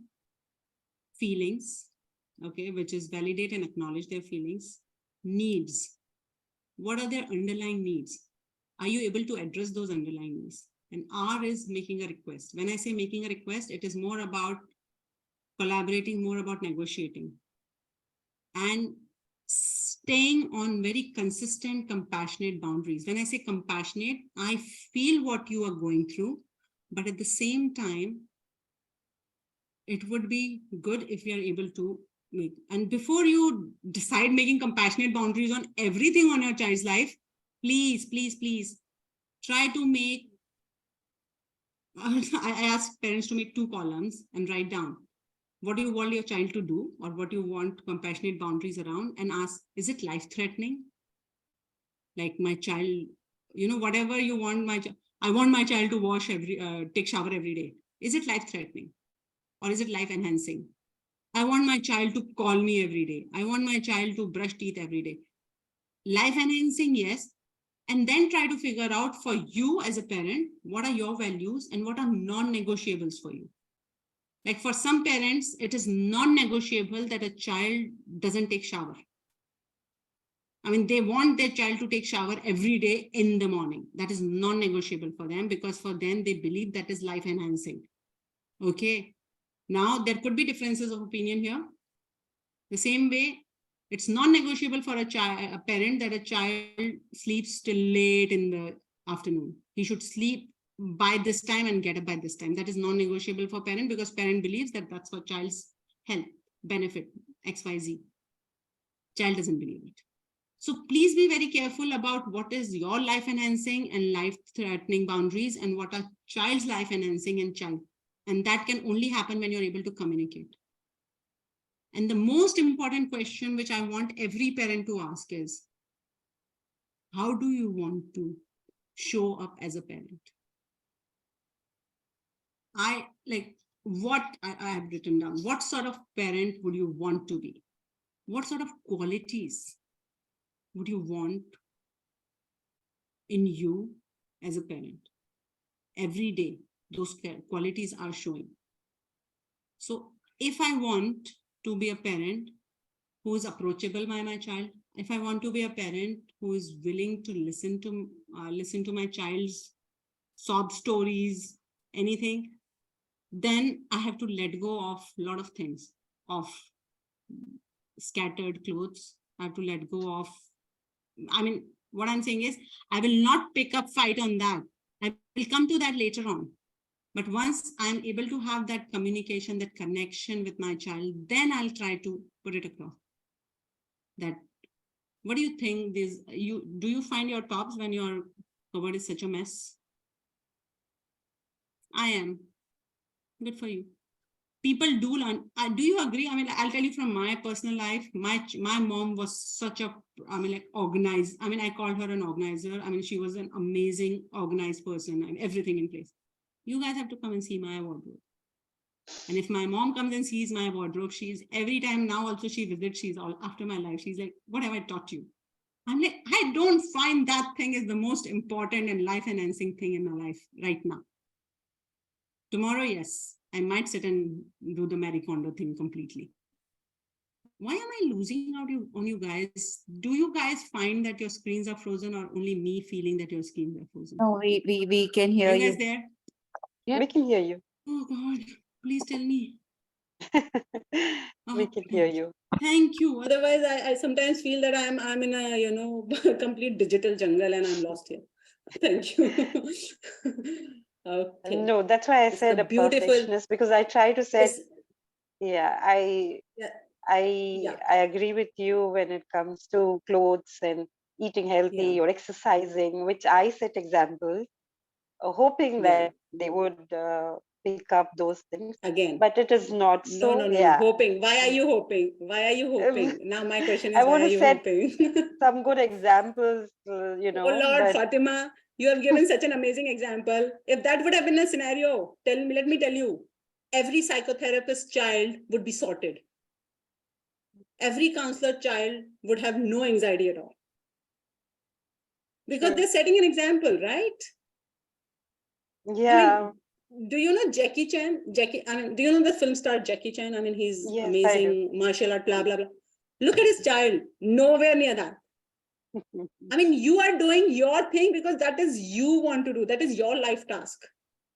Your Yeah. child's life task at this age is definitely not exercising, maybe not. Yeah, not at all. Like I But feel they that, might like, take it. We always feel that being a role model is enough for us to be a mentor. No. Mentors apparently it's not. never expect you to follow their path. Mentors lay out the path, and mentors are willing to walk path with you as and when you are ready. So we are building that foundation, we are building that bridge. So as and when my child is ready, I'm more than the moment the way you hope that I hope my child comes to gym with me. I hope my child understands that eating broccoli is healthy for life. How many of us have eaten broccoli since age 16? No. Yeah, I mean, true. I still hate broccoli. Anyways, let me give you the beautiful quote by Rumi. This is like, raise your words, not your voice. When I say your words, I mean, raise your words with observation, with feelings, with understanding the underlying needs. Try to be as compassionate as possible. Yeah, that's because exactly whatever we are doing now is definitely not working. Let me just finish this off and let me get to the Q&A fast, because I think we are over time here. Yeah. Okay, these are few resources. If you guys want, please take a screenshot of it, but I'll be sending this recording to you guys for sure. And I'll be sending this also. So if you want, these are the few resources. Hold on to your kids is something which I have mentioned. Dr. Gabermate, he believes that if you ever want to, he's the one who said that, why do your kids need you for? They don't need, he's an amazing psychologist, psychotherapist. He talks a lot about teen psychology and addiction psychology. Dr. Dan Siegel, definitely the brain analogy is his thing. The heart from parenting, raising non-violent communication, Marcel Rosenberg, is something which I have given you, OFNR, which I gave you, observation, feelings, needs, and request. You can look into that book. What I request you is read these books, but read them with a pinch of salt. Try to understand what you can pull and what you can use it. Because if we try to use exactly what books give us, it doesn't work. I mean, I remember first when I actually I'm a licensed, I'm a certified coach with compassionate communication. When I started using Marshall Rosenberg's thing, it was like, it seems like, I mean, like the whole thing was so bookish, and my child was, Mom, what's wrong with you? Why are you using such a bookish language? Why are you using this? Because it goes a long way. It has we have to turn it around to suit our needs.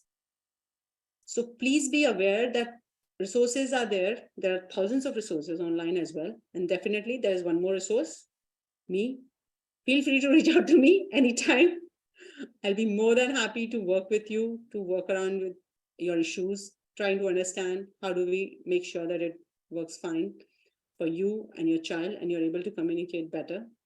My details are there here, as well as on WhatsApp group. You guys are there. And the most important thing I wanted to ask you guys is, we are starting this community for parents of teenagers, which is called Parent. Wow, look at the spelling mistake. Awesome. That slide is still not up for you guys. But please ignore my spelling mistake. Parent to Mentor. It's community of parents. We are doing bi-monthly Zoom calls. Okay, 2 Zoom calls in a month, sometimes 3 also. We are doing Q&A sessions twice a month, which will be like, it's a community. So everyone is more than, invited, welcome to post in their issues, their situation. We would decide the Zoom topics based on whatever parents are, voting for to work around. And this is like ongoing community. I always tell parents that please work in collaboration with other parents, because it takes a village to raise a child. I mean, that was the truth of it, but now we are doing as single home, what do you call it? Nuclear families, right? We are working as nuclear family. Yeah, we are working as nuclear families. So whatever we learn, we want to practice it. We want to put it into as much practice as possible. So community is the best way to come, to be part of it, to share, okay, this happened when I tried this. This is how my child, responded. So I am always there in the community. I'm answering them. There are other parents who are sharing their perspectives also. Okay, how we happened in Zoom call. And for only participants today, this is a special rate, which we are giving for this. This is, you can see, this is monthly rate and quarterly and yearly rate. Okay. And to top that, you would have this discount on other workshops which will come up. So I would request you that if you are interested, please put it into practice in whichever way you want to. Be part of the community. Try to go ahead and unmute yourself and ask questions. Share your takeaways, whichever you want. Now I'm going to stop the screen share because I'm going to send it to you any which ways. Any questions, any queries about community, about Zoom call, about any of the takeaways? Now I just want to thank you. I have to leave and I look up the Zoom recording. Neetusha, thank you so much. It was awesome and I enjoyed it very much. And I have to go now. One takeaway, so, Fatima. One takeaway, Fatima. Yeah. Just one sentence. One takeaway, please. Yes, sure. About what I learned today. Yeah, I like any nap. takeaway which would. Yeah, Nap. especially the nap, that is notice appreciate and praise. Yeah, Perfect. instead of just praising the outcome, praise the process. I loved it. So thank you so Perfect. much. Perfect. Yeah.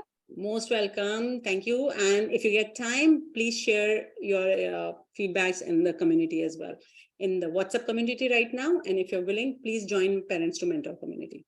Bye, Fatima. Bye, Patty.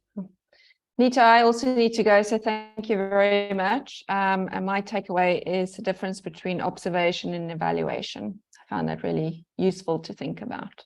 So thank you very much for a great workshop. Yolanda, you told me that you want to take away some practical steps. I hope you are having some practical steps which you can start implementing. Yeah, absolutely. No, I've made some good notes, and definitely the one I'm focusing on is observation. Yeah, I notice, it seems. Make that as your lifeline, as your motto. Okay, every time I notice.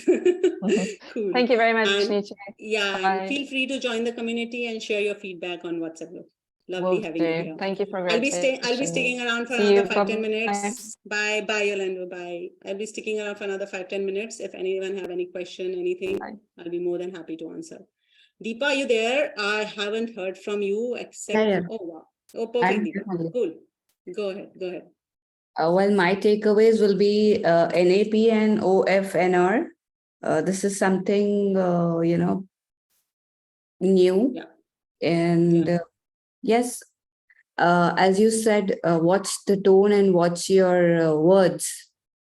Yeah. That is very important. I have been practicing that, and one has to be very mindful about it. But yes, sometimes we do go high on our emotions. Yes. Yeah, that is when I need to, sometimes now it's reduced considerably. So I hope I'll put more of what I've learned today to practice.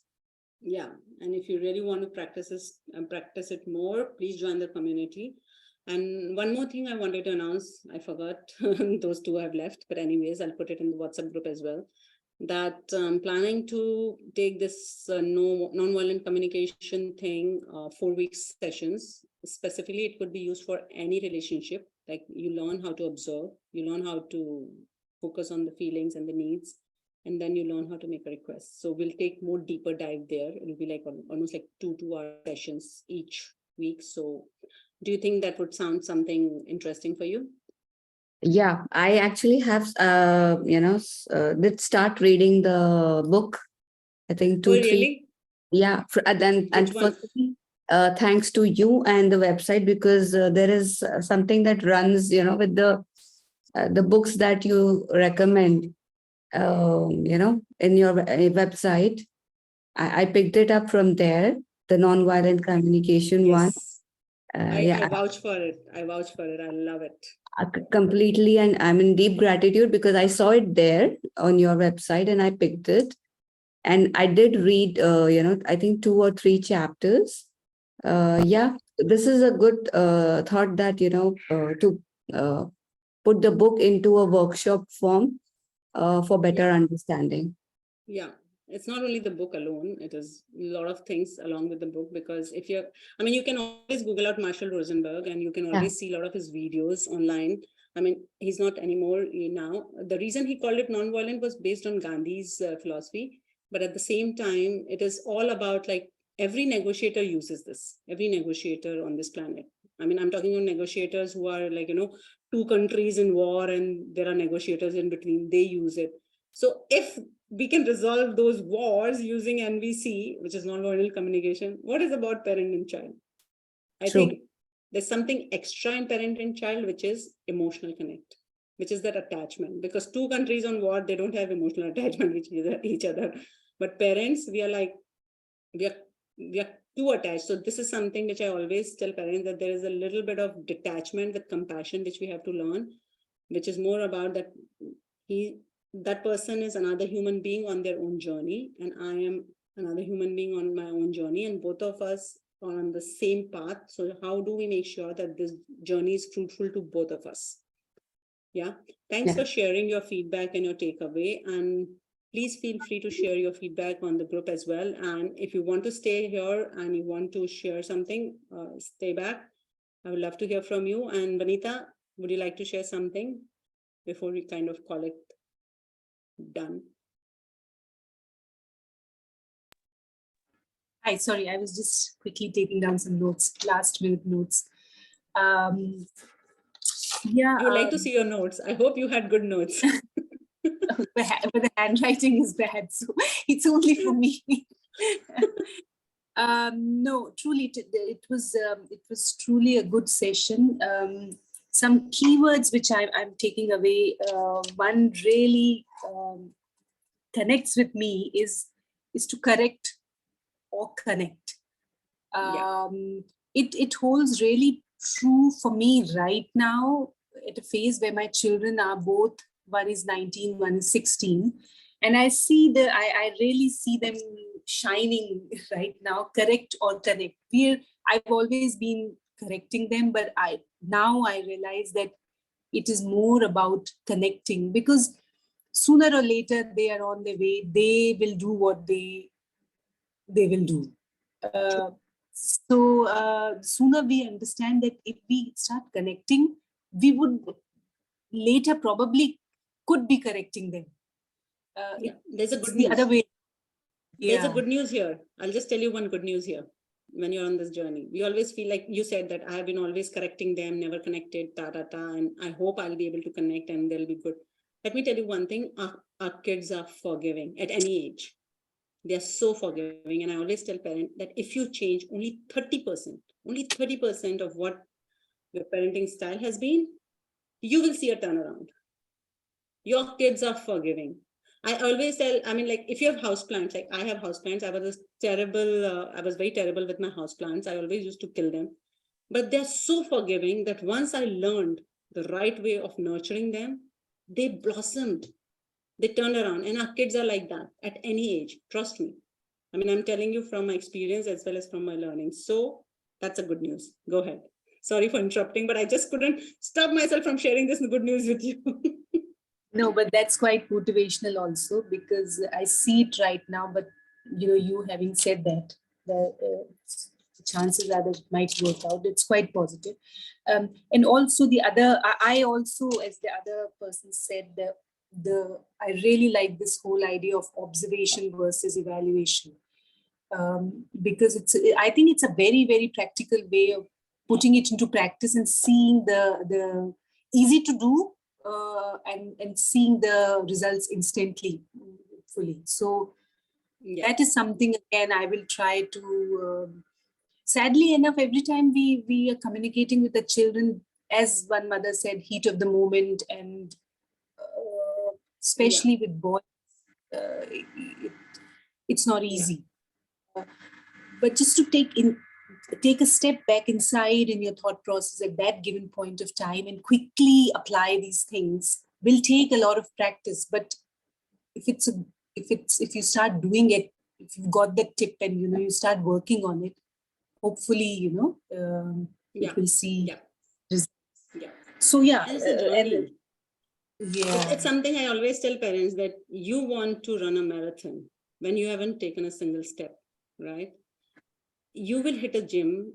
It will take time before you really build those muscles. Okay, these muscles of compassionate communication will take some time to, for you to build it up, right? You will falter. You will fall into trenches. And even now, I practice this thing for so long. I practice meditation. I mean, there are other elements to it. I'm just touched the tip of it, which is compassionate communication. There are so many other elements to it. But even though I practice, I do fall into trenches. But the good thing is I'm able to come out of trenches pretty fast. Okay, because I'm able to, get into the moment faster. I'm able to, I mean, I'm trying to make sure that even if I'm sitting in the trenches, I'm able to connect with my child after the heat of the moment also. And kids are maybe not forgiving, but able to see that parents are trying and they want you. Teenagers are nothing but just toddlers in a big body. They need you. If you read this book, Hold On to Your Kids, you will see that Government says very clearly that how do you approach a newborn baby? How do you approach a toddler? Most of us, if I give you, look at this expression, this is what it comes.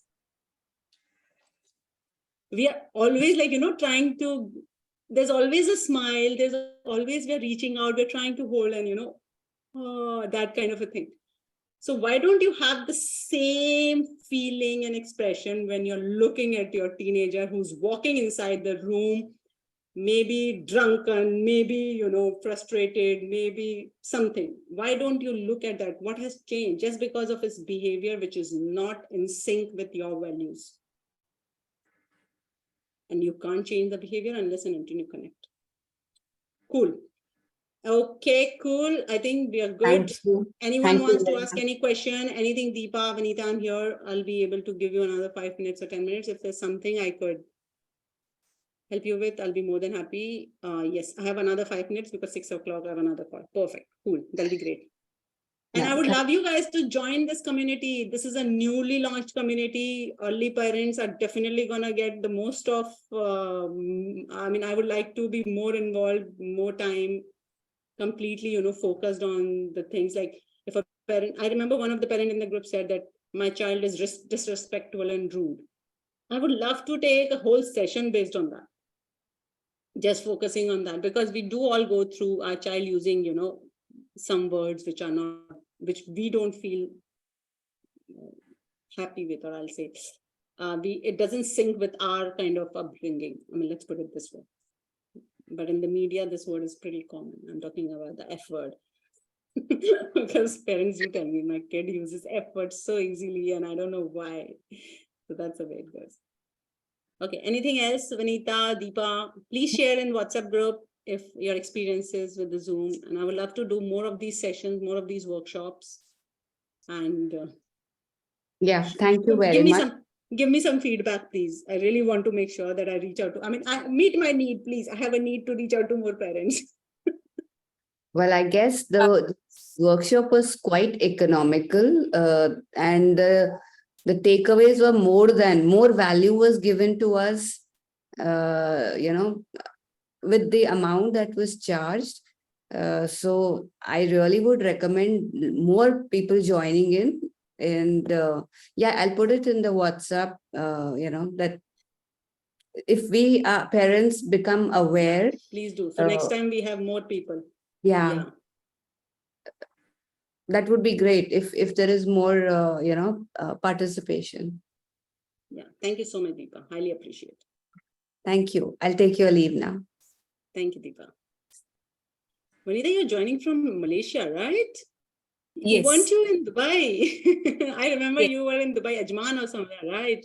I remember you couldn't come No. for one of the workshops or something like that. No, Neetu. Actually, I was in Dubai itself for good 20 years before I moved here. And I have never personally done any workshop with you, but I got to know you many, many years back, but then we were just communicating on WhatsApp and but never ended up attending. But when I moved here and there were times when I was looking for some counseling and all, and I did in between approach you and you were writing, but I think this is the first time you have gone. And I remember requesting you if you can do something online because so that people like us can join. But I think it's the first time it's materialized for people who are far away from Dubai. So thank you so much. I mean, the mothers have gone. I just wanted to say that with you, the difference I feel, I have gone through many counselors and as I was telling you in school and but I feel as if I'm talking to just next door neighbor, the comfort levels are really high. And I would agree with Deepa that the reason we quickly joined is also the economic factor. It is because you really don't know sometimes, you don't even know your expectations and what the hurdle is sometimes very high rate. So it was very, very nice. So you're quick. And only then you later you realize that it was really worth it. The high comfort levels and very good bang on short points which you can work on rather than big theories and too much to take away. If I out of the session, if I just take one thing and I start working on it, I'm sure it makes sense. It makes Yeah. sense, so it will work, sort of a thing. Perfect. So Perfect. thank you so much. And one question I would like to ask you, Niti, do you take personal Yeah. counseling? Yeah, I as do well? personal counseling. Yeah, I do one-on-one coaching, one-on-one counseling, Zoom sessions as well as in person. Is it for something particular, or the parents can talk about it Anything. and you would? Anything. I mean, I have dealt with 25-year-old confused about their sexuality. I am talking to couples who are considering divorce. I'm talking to parents. I'm talking to girls. It's not about just the who was kids, a it's drug- about with adults also. As I said, anyone with emotional and communication turbulence, please learn how to navigate your plane. As simple as this. I mean, generally, when I talk to parents, I mean, Khadija, who has messaged me on the group, I started single parent. I started working with her. She asked me to do things with her child. I mean, like her 11 or 13 years. I'm like, let's counsel you first. She's a divorcee, a single mom and all that thing. And till now, it's only her counseling. I'm not even reached to her kids. It's her only. I mean, I'm just counseling her. So I do on 101 for anyone who has anything which they feel that if this would be resolved, if I give them basically I teach them the 6 pillars of psychological flexibility to have much more emotional stability, to learn how to navigate your emotions, which does include mindfulness, which does include learning of how to, address your thoughts and address your feelings. And how do you make sure that you're able to communicate things, in a more assertive way.